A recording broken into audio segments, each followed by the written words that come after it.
ನನ್ನ ಪ್ರೀತಿಯ ಪೋಷಕರೇ ಮತ್ತು ನನ್ನ ಹಿತೈಷಿಗಳೇ, ಇವತ್ತು ಒಂದು ವಿಶೇಷವಾದ ಹುಡುಗನ್ನ ನಿಮಗೆ ಪರಿಚಯ ಮಾಡಿಸ್ತೀನಿ. ಇವ್ರ ತಂದೆ ಸಾಬು ಅಂತ ನೋಡ್ರಿ ಇಲ್ಲಿ ಕೂತಿದ್ದಾರೆ. ಮತ್ತು ನಮ್ಮ ಶಾಲೆಯನ್ನು ಪ್ರಾರಂಭ ಮಾಡಬೇಕಾದ್ರೆ ನಮಗೆ ಬ್ಯಾಕ್ ಗ್ರೌಂಡ್ ಆಗಿ ನಿಂತ್ಕೊಂಡು ಎಲ್ಲ ರೀತಿ ಸಹಾಯ ಮಾಡಿದಂಥ ಪಟೇಲ್ ಸ್ಕೂಲ್ನ ಹೆಡ್ ಮಾಸ್ಟರ್ ಆಗಿದ್ದಂಥ ಉಜ್ನಪ್ಪ ಸರ್ ಸಹ ನಮ್ಮ ಜೊತೆ ಇದ್ದಾರೆ.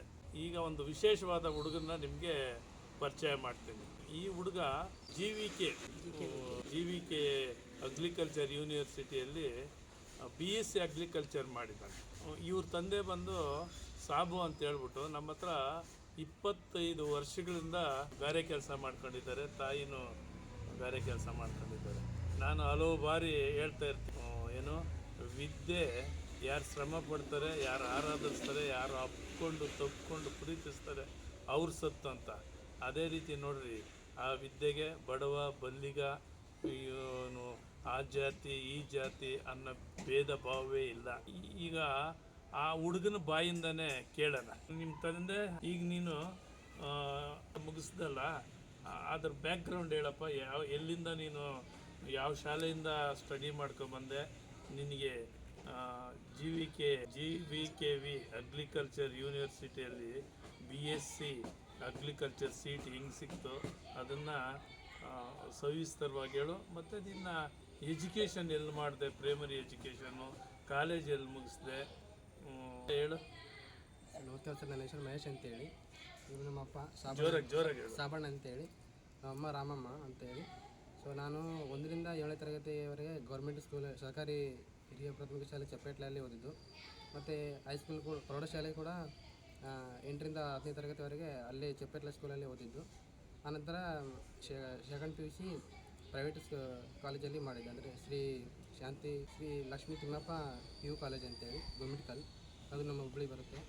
ನಂತರ PUC ಆದ ನಂತರ CET ಮುಖಾಂತರ ನಾನು GKVK ಕೃಷಿ ವಿಶ್ವವಿದ್ಯಾನಿಲಯದಲ್ಲಿ ಸೀಟ್ ಪಡ್ಕೊಂಡು ಈಗ ಪ್ರಸ್ತುತ ಗ್ರ್ಯಾಜುಯೇಷನ್ ಮುಗಿಸ್ಕೊಂಡಿದ್ದಾನೆ. ನಿನ್ನೆ ತಾನೇ ಈಗ ನಮ್ಮ ಗ್ರ್ಯಾಜುಯೇಷನ್ ಮುಗೀತು. ಈಗ ಹುಡುಗ ಯಾವ ಸ್ಕೂಲ್ ಹೇಳಿದ್ ನೀನು? ಸರ್ಕಾರಿ ಶಾಲೆ ಎಲ್ಲಿ ಬರ್ತದೆ? ಡಿಸ್ಟ್ರಿಕ್ಕಿನ ಒಂದು ಚಿಕ್ಕ ಹಳ್ಳಿಯಲ್ಲಿ ಸರ್ಕಾರಿ ಶಾಲೆಯಲ್ಲಿ 1ರಿಂದ 7ನೇ ತರಗತಿವರೆಗೂ, ನಂತರ ಪ್ರೌಢಶಾಲೆಯನ್ನು ಅಲ್ಲೇ ಮುಗಿಸಿ ತದನಂತರ ಸೆಕೆಂಡ್ PUC ಯಾದಗಿರಿ ಡಿಸ್ಟಿಕ್ಕಲ್ಲಿ ಓದಿ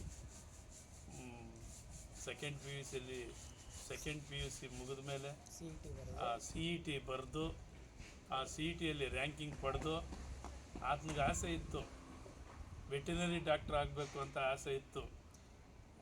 ಆದರೆ ರ್ಯಾಂಕಿಂಗ್ ಬರಲಿಲ್ಲ.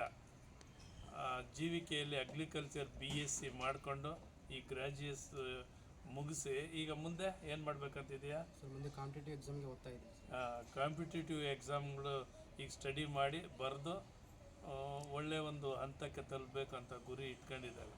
ನೋಡಪ್ಪ, ನಿಮ್ಮ ತಂದೆ ತಾಯಿ 25 ವರ್ಷಗಳಿಂದ ನಮ್ಮ ಹತ್ರ ಕೆಲಸ ಮಾಡಿ ಸೆಕೆ ನೀರು, ಬೆವರು ನೀರನ್ನು ಸುರಿಸಿ ನಿನ್ನ ಈ ಮಟ್ಟಕ್ಕೆ ತಗೊಬಂದಿದ್ದಾರೆ. ಅವ್ರ ಸರ್ವಸ್ವನ್ನೇ ದಾರಿ ಅರ್ಧವ್ರೆ. ಅದರಿಂದ ನೀನು ಯಾವುದೇ ಕಾರಣಕ್ಕೂ ನಿಮ್ಮ ತಂದೆ ತಾಯಿಗೆ ಮೋಸ ಮಾಡೋಕ್ಕೆ ಹೋಗಬೇಡ. ಮೋಸ ಮಾಡೋಕ್ಕಂದ್ರೆ ಬೆಳೆದ ಮೇಲೆ, ದುಡ್ಡು ಕಾಸು ಬಂದ ಮೇಲೆ ನೀನು ಹಿಂದೆ ಇದ್ದಂಥ ಕಷ್ಟಗಳನ್ನೆಲ್ಲ ಮರ್ತುಬಿಟ್ಟು ಮುಂದೆ ತಂದೆ ತಾಯಿಗೆ ನೋವು ಕೊಡೋಕ್ಕೆ ಹೋಗಬೇಡ. ಈಗ ಈ ಪ್ರಪಂಚದಲ್ಲಿ ತಂದೆ ತಾಯಿಗೆ ನೋವು ಕೊಟ್ಟು ಅವರ ಕಣ್ಣಲ್ಲಿ ಕಣ್ಣೀರನ್ನು ಬರೆಸಿ ಬದುಕಿದಂಥ ಇತಿಹಾಸಗಳು ಇದುವರೆಗೂ ಇಲ್ಲ. ಅದರಿಂದ ನಿಮ್ಮ ತಂದೆ ತಾಯಿನ ಕಾಪಾಡು, ದೇವರು ಒಳ್ಳೇದು ಮಾಡಲಿ. ಈಗ ಅವ್ರ ತಂದೆನ ಮಾತಾಡ್ಸೋಣ. ನಿನ್ನ ಮಗನ ಬಗ್ಗೆ ಏನು ಹೇಳ್ತೀಯಪ್ಪ?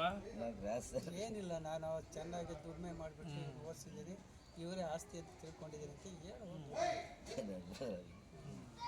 ಪಾಪ ಅದಕ್ಕೆ ಮಾತಾಡೋಕ್ಕೆ ಬರೋದಿಲ್ಲ. ನೋಡ್ರಿ, ಈಗ ನಮ್ಮ ಸೈಟಲ್ಲಿ ಇರೋದು ಇವರು. ನೋಡ್ರಿ, ಇವ್ರ ಮನೆ ತೋರಿಸಿ ಸರ್. ನೋಡ್ರಿ,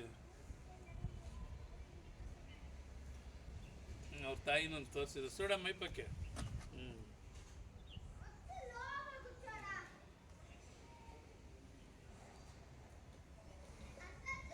ಬಹಳ ಉನ್ನತ ಮಟ್ಟಕ್ಕೆ ಹೋಗೋ.